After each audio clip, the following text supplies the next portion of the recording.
지금 우리 대한민국은 제21대 대통령 선거를 앞두고 있는 시점입니다. 이제 한 열흘 있으면 대통령 선거를 해야 하는 이 현실 속에서 한 사람의 목사로서 대한민국의 지도자를 선출하는데 목사로서 성경적 지도자를 함께 나누는 것이 좋겠다. 기도하면서 아무나 세울 것이 아니라 정말 성경 속에서 말하는 이런 지도자를 세우면 좋겠다 하는 생각 속에서 오늘 말씀의 제목을 국가 지도자의 덕목이라 하는 제목으로 말씀을 나누고자 합니다. 부족한 사람을 통해서 전해지는 성경적인 지도자, 하나님의 말씀이 강조하고 있는 지도자는 어떤 지도자인가? 고대 그리스의 철학자 가운데 지금 이 시대 속에서 영향을 미치는 대단한 철학자, 플라톤이라고 하는 철학자가 있습니다. 이 철학자 플라톤은 국가 지도자의 덕목에 관해서 4가지를 강조한 바가 있습니다. 그 첫째가 지혜요, 둘째가 용기요, 셋째가 절제요, 넷째가 정의라. 그렇게 강조한 바가 있습니다. 이 플라톤의 영향을 받았던 로마의 정치가요, 로마의 웅변가요, 로마의 철학자였던 키케로라는 사람이 있는데, 이 키케로라는 사람은 플라톤의 영향을 받아서 순서만 다르지 똑같습니다. 그게 순서가 어떻게 되어 있느냐? 첫째는 지혜라고 얘기를 했고, 두 번째는 정의라고 얘기를 했고, 세 번째는 용기라고 얘기를 했고, 마지막 4번째를 절제라라고 순서를 뒤바꾸었습니다. 우리나라 실학자로서 조선 후기 문인이었던 다산 정약용 선생님이 있습니다. 이 다산 정약용 선생님은 그의 책 목민심서를 통해서, 그리고 그가 쓴 경세유포라고 하는 책을 통해서 리더가 갖추어야 하는 5가지 덕목을 우리에게 전해주고 있는데, 그 5가지 덕목은 첫째가 청렴함이라, 깨끗해야 된다라는 거죠. 두 번째 강조한 것이 같은 마음을 품을 수 있는, 동정심을 가질 수 있는 공감 능력을 가져야 한다. 세 번째 강조한 것이 결단력이라 그랬고, 4번째 강조한 것이 전문적인 식견, 전문 지식이라고 강조했습니다. 그리고 또 한 가지를 더 말하고 있는데, 그것은 다름이 아니라 겸손함이라. 겸손하게 나라를 다스리고 백성을 섬겨야 할 것을 강조한 바가 있습니다. 그런가 하면 서울의 모대학 정치학 교수가 지금 이 시대 속에 우리 국가의 지도자의 덕목은 이렇습니다. 그러면서 5가지를 제시하는 것을 읽어본 바가 있습니다. 그 첫째가 뭐냐?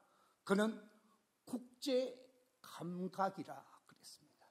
이 글로벌한 시대에 영어를 능통하게 하면서 국제 감각을 익혀서 이 나라를 바르게 리더해 가야 한다. 그러면서 제일 첫 번째 국제 감각을 강조하더라고요.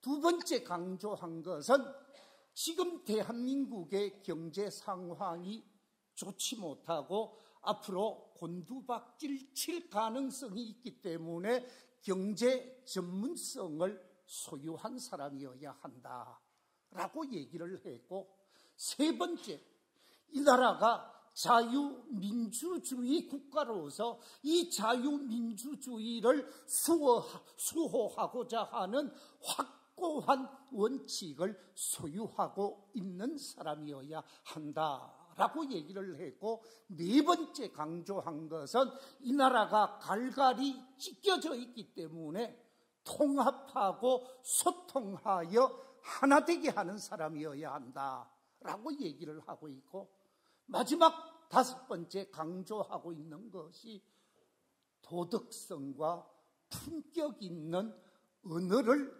가진 지도자여야 한다라고 강조한 바가 있습니다. 그렇다고 하면 하나님의 말씀인 성경이 강조하고 있는 지도자의 덕목은 무엇일까? 하나님의 말씀인 성경이 말하고 있는 이 지도자의 덕목, 이번 주와 다음 주 성경이 강조하고 있는 덕목 한 가지 한 가지를 살펴보면서 이 시대 속에서 우리가 가지고 있는 주권을 바르게 성경적인 측면에서 행사할 수 있는 믿음의 사람이 되었으면 좋겠다 하는 소망을 가지고 하나님의 말씀 성경 속에서 강조하고 있는 지도자의 덕목을 살펴보고자 합니다. 과연 무엇을 강조하고 있는가?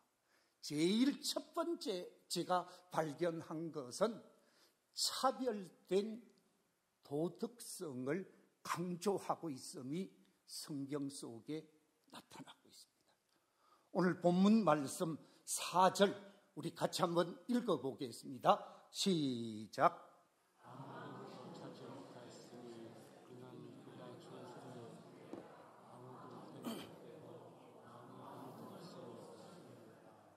아멘. 아무 허물도 찾지 못하였으니 이는 그가 충성되어 아무 그릇됨도 없고 아무 허물도 없음이었더라. 무슨 얘기냐 하면 다니엘을 시기하고 질투하는 정치적 적들이 있었지요. 그래서 다니엘을 넘어뜨리고 다니엘을 쓰러뜨리고 다니엘을 높은 총리 자리에서 제거하고 싶은데 그 제거하기 위한 방법 속에서 그가 어떤 잘못을 저질렀는가, 어떤 허물을 가지고 있는가, 그것을 확인하고자 했는데 확인해 보니까 아무런 잘못됨이 없었고 아무런 허물도 발견할 수 없었다라고 말하면서 도덕적 차별성을 가르쳐주고 있습니다. 하나님의 사람으로서 높은 지위에 올라서 그 지위에 합당한 역할을 하기 위해서는 세상 일반인들과 차별화된 도덕성을 가져야 한다는 것입니다. 세상 사람들과 똑같은 모습, 똑같은 도덕적 삶을 살았다고 하면 그들을 바르게 리더하고 바르게 이끌어가는데 한계가 나타날 수밖에 없는 것이지요. 그렇습니다. 아무 그릇됨도 없고 아무 허물도 없었다라고 하는 말은 도덕적으로 흠이 없었다라는 것입니다. 도덕적으로 차별화된 삶을 살았다라는 말씀입니다. 그렇습니다. 일반인과 차별화된 도덕성이 우리에게 있어야 한다는 것이지요. 그렇다고 하면 여러분, 도덕성이라는 것이 무엇입니까? 이 도덕성이라는 말을 영어로 인테그리티라는 단어를 쓰고 있습니다.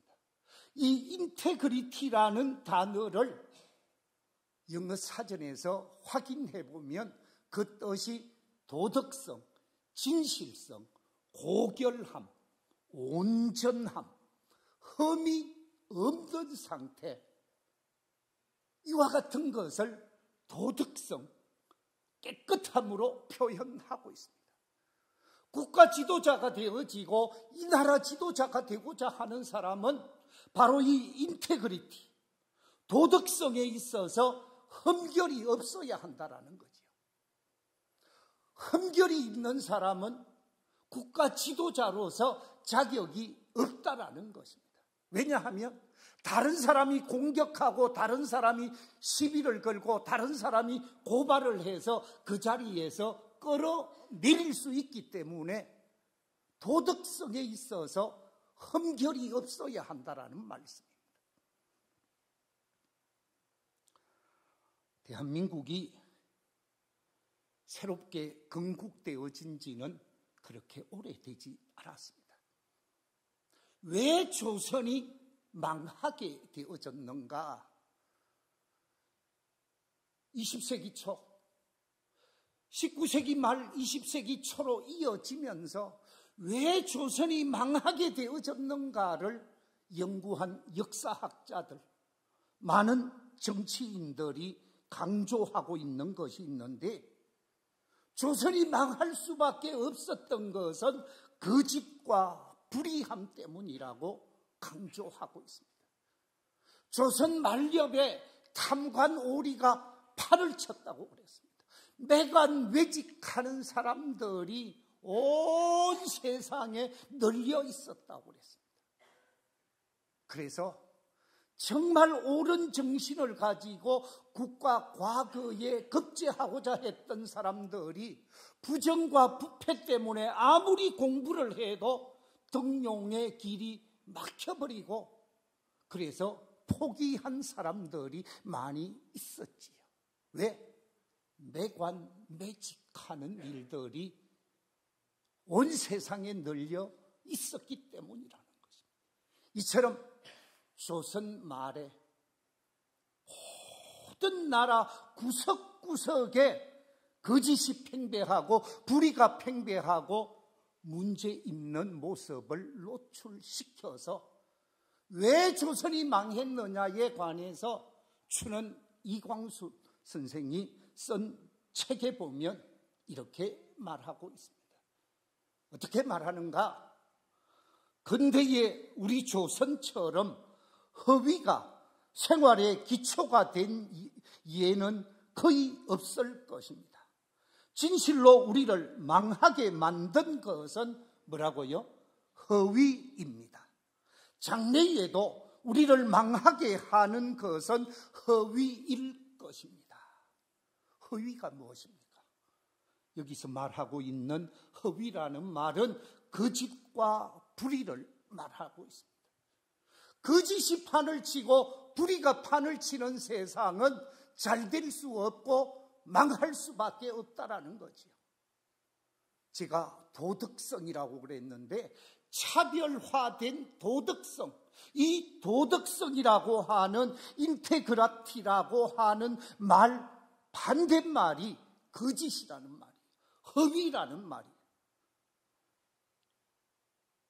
거짓이 판을 치고 허위가 판을 치게 되어지면 이 세상은 망하게 되어지는 것이기에 지도자는 도덕적으로 탁월한 사람으로서 거짓되고 불의하고 불법한 사람은 해서 안 된다라는 말씀입니다. 아마 우리 모두가 참된 스승으로 존경하고 있는 도산 안창호 선생님이 계시지요. 이 도산 안창호 선생님이 하신 말씀 속에 이런 말이 있습니다. 한국인의 최대의 적은 뭐라고요? 거짓말이라고 그랬어요. 그만큼 거짓이 판을 쳤고 잘못된 삶의 모습이 우리 선조들 속에 있었다라는 거지요.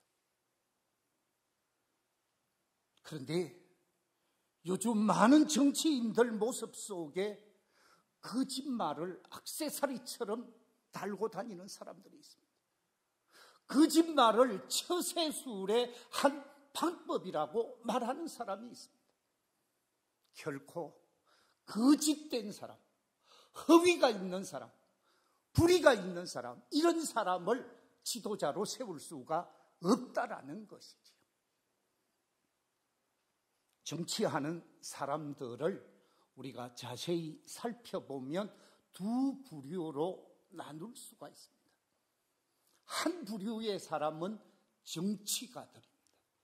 이 정치가는 자신의 정치적 행위를 통해서 자신의 나라를 보다 더 좋은 나라로, 보다 더 잘 사는 나라로, 보다 더 품격 있는 나라로 만들어가기 위해 온 정성을 다하여 노력하고 힘쓰는 사람, 그 사람은 정치가입니다.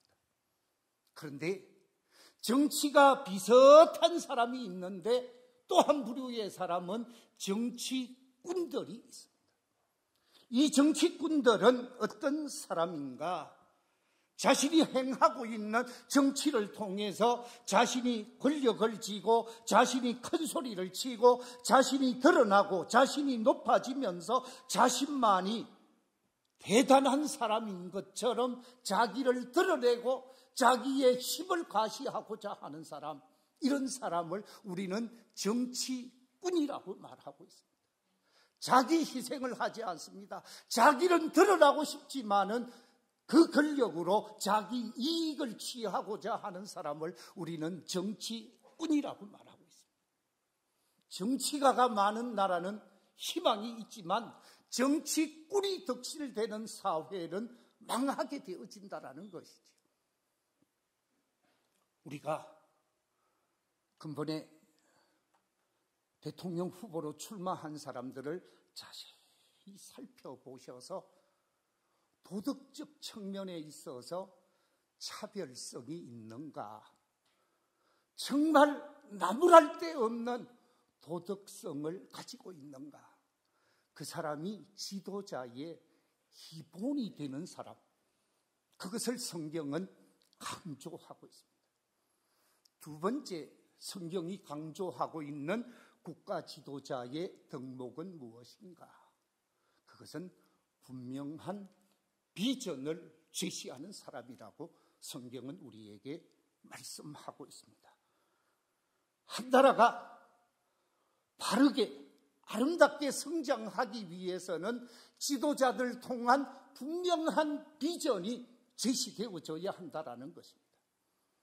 그런데 이 분명한 비전이 제시되지 않으면 국가는 혼란에 빠지게 되어진다고 말하고 있습니다.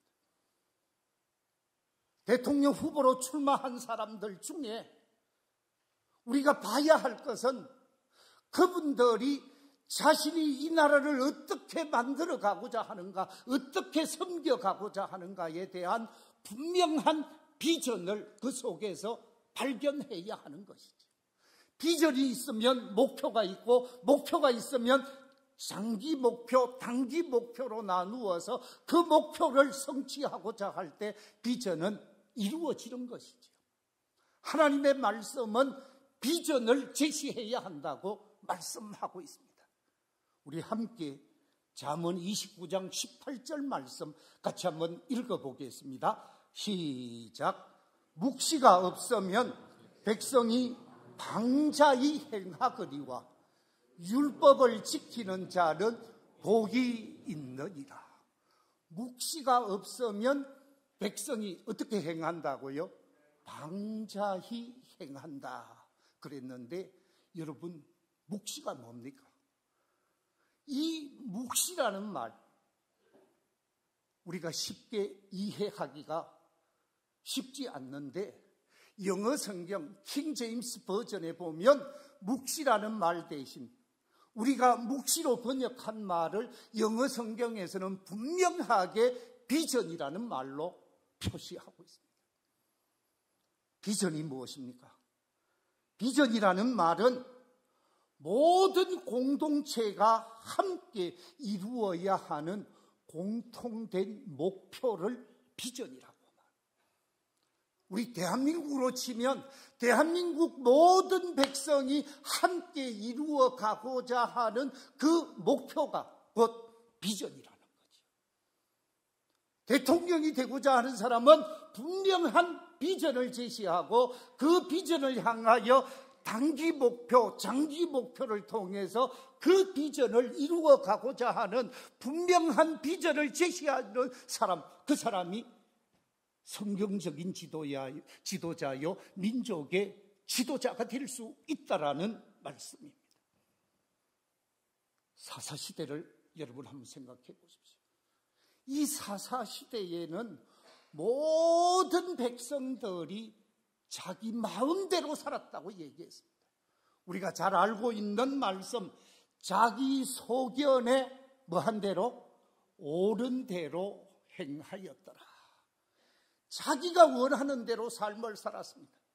자기에게 유익이 되는 대로, 자기의 꿈이 이루어지는 대로, 자기 뜻이 성취되어지는 대로 다 자기 중심의 삶을 살게 되어지면서 나라가 망하게 되어지는 것이 사사기의 현실입니다.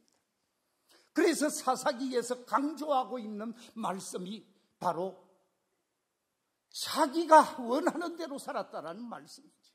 우리 함께 사사기 17장 6절 말씀 같이 한번 읽어보겠습니다. 시작. 그때에는 이스라엘에 왕이 없으므로 사람마다 자기 소견에 옳은 대로 행하였더라. 그렇습니다.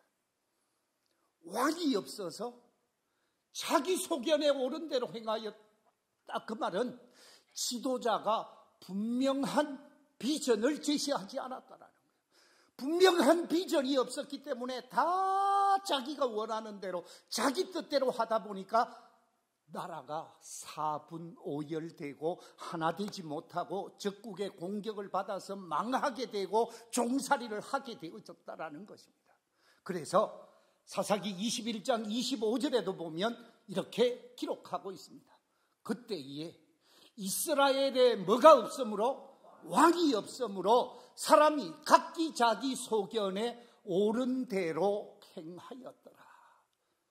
그래서 바벨론에 종살이를 하게 되고 아수르에 종살이를 하게 되고 각국의 종살이를 하면서 힘겨운 삶을 살던 때가 사사기였습니다.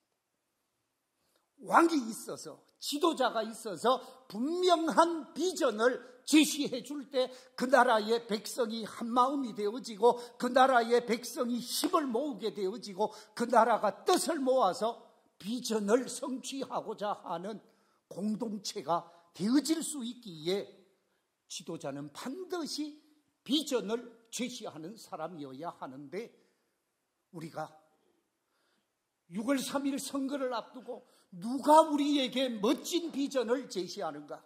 누가 우리에게 합당한 비전을 제시하는가? 유심히 살피고 그 살핌 속에서 나의 주권을 한 표 던질 수 있는 신실함이 우리 속에 있어야 한다라는 말씀입니다. 세 번째, 성경이 말하고 있는 국가 지도자의 덕목이 무엇일까? 성경은 우리에게 가르쳐 주기를 다름이 아니라 남다른 열정이라고 말하고 있습니다. 이 남다른 열정, 패션이 있어야 한다라는 것입니다. 오늘 본문 3절에 보면 다니엘은 마음이 민첩하여 총리들과 고관들 위에 뛰어났다 그랬는데 여기서 민첩하다라는 말이 기록되어져 있지요. 이 민첩하다라고 하는 말이 무슨 말인가? 민첩하다라고 하는 말은 히브리어 마하르라는 단어인데, 이 마하르라고 하는 단어가 동사로는 빠르다, 신속하다라는 뜻이지만, 이 빠르다, 신속하다라는 말 속에는 빠른 판단력, 과감한 실천력, 결단력을 나타내는 것입니다. 그래서 빠른 판단력과 과감한 실천력을 요즘 용어로 표현하면 열정, 패션이라는 말로 해석할 수가 있습니다. 국가 지도자에게 있어서 그 국가 지도자는 다른 사람과 다른 남다른 열정, 국가를 향한 열정, 민족을 향한 열정, 국가에 대한 뜨거운 열정을 가지고 있으면서 국가를 사랑하는 사람을 지도자로 세워야 한다라는 말씀이지요. 지금 우리나라 21대 대통령에 출마한 후보들을 한 사람 한 사람 그들의 말을 들어보면 다 잘하겠다고 그래요. 다 열심히 하겠다고 그래요. 한 사람도 잘못하겠다고 생각하는 사람이 없습니다. 나를 시켜만 주면 잘하겠다고 얘기를 하는데, 또다시 전직 대통령 같은 사람을 뽑아서는 안 될 것이라는 거죠. 말만 하고 행함이 없으면 성경에서 그 믿음을 죽은 믿음이라고 말하고 있습니다. 청산유수처럼 말을 잘하는 사람을 뽑을 것이 아니라, 좀 말은 못해도, 좀 말은 어눌하다 할지라도 정말 실천력이 있는 사람, 국가를 위한 열정과 패션이 있는 사람을 국가 지도자로 세울 때 그 나라에 희망이 있다라는 거죠. 사도 야고보는 우리를 향하여 이렇게 강조하고 있습니다. 우리 함께 야고보서 2장 14절 이하 17절 말씀 같이 한번 읽어보겠습니다. 시작. 내 형제들아, 만일 사람이 믿음이 있노라 하고 행함이 없으면 무슨 유익이 있으리요? 그 믿음이 능히 자기를 구원하겠느냐? 만일 형제나 자매가 헐벗고 일용할 양식이 없는데 너희 중에 누구든지 그에게 이르되 평안히 가라, 없게 하라, 배부르게 하라 하며 그 몸에 쓸 것을 주지 아니하면 무슨 유익이 있으리요? 이와 같이 행함이 없는 믿음은 그 자체가 죽은 것이라. 그렇습니다. 말은 잘하는데 행동하지 않는 믿음이라고 하면 그 믿음은 죽은 믿음이요. 국민들 앞에 그럴듯하게 말을 하는데 하는 것이 아무것도 없다고 하면 그 사람은 자격이 없다라는 것이죠. 우리가 열정을 어디에서 볼 수 있겠습니까? 우리가 남다른 실천력을 어디에서 볼 수 있겠습니까? 앞으로 할 것은 보이지 않기 때문에 우리가 볼 수 있는 것은 그 사람이 살아온 삶의 궤적, 삶의 뒤안길을 보면 그 사람이 어떻게 살았는지, 어떤 열정이 있는지, 어떤 열심이 있는지 확인할 수 있습니다. 후보들이 그들이 살아온 삶의 뒤안길 속에 열정 있는 삶을 산 사람, 그 사람은 앞으로 열정 있는 삶을 살 수밖에 없습니다. 지금까지 살아온 삶이 국가를 향한 뜨거운 열심과 열심 있는 섬김이 있었다고 하면 앞으로도 국가를 바로 섬기고 바르게 받들어 갈 것입니다. 그렇기 때문에 대통령 후보 가운데 내가 이 당이 좋아서 이 당 찍고 저 당이 좋아서 저 당 찍을 것이 아니라 후보로 나온 사람들이 살아온 삶의 뒤안길 속에 어떤 열정을 꽃피웠는가, 그 열정의 열매를 보고 우리의 신성한 주권을 그에게 던져야 한다라는 말씀입니다. 기독교 역사 속에서 존경받는 온 세계 기독교 모든 사람들로부터 존경받는 신앙인, 사도 바울이라는 위대한 신앙인이 있습니다. 왜 기독교인들, 왜 우리 한 사람 한 사람 그리스도인들이 사도 바울을 존경하고 좋아합니까? 사도 바울을 좋아하는 이유가 무엇입니까? 그 이유는 다름이 아니라 사도 바울은 주님과 복음을 위해 무엇을 가졌습니까? 열정을 가졌습니다. 누구도 쉽게 가질 수 없는 복음의 열정을 가지고 사명을 감당한 사람이 사도 바울이기에 사도 바울은 존경받는 신앙인으로 오늘 우리 앞에 서 있습니다. 사도 바울은 로마서 14장 8절에서 이렇게 말을 합니다.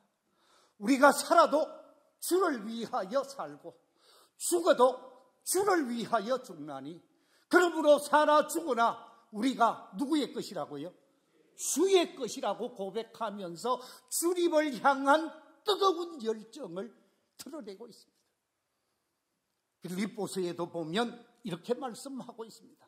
빌립보서 2장 20절 이하에서 나의 간절한 기대와 소망을 따라 아무 일에든지 부끄러워하지 아니하고 지금도 전과 같이 온전히 담대하여 살든지 죽든지 내 몸에서 그리스도가 존귀하게 되게 하려 하나니 이는 내게 사는 것이 그리스도니 죽는 것도 유익함이라. 그러면서 그리스도를 향한 복음을 향한 열정을 보게 되어지죠.